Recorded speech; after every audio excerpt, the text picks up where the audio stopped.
এবার আমি একটু খাই।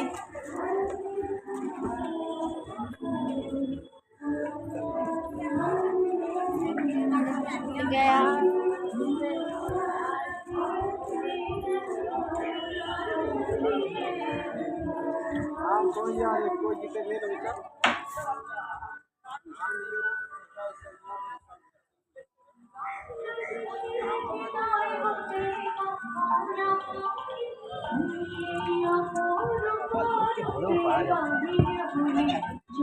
এই জানলা চলে গেলাম তাহলে।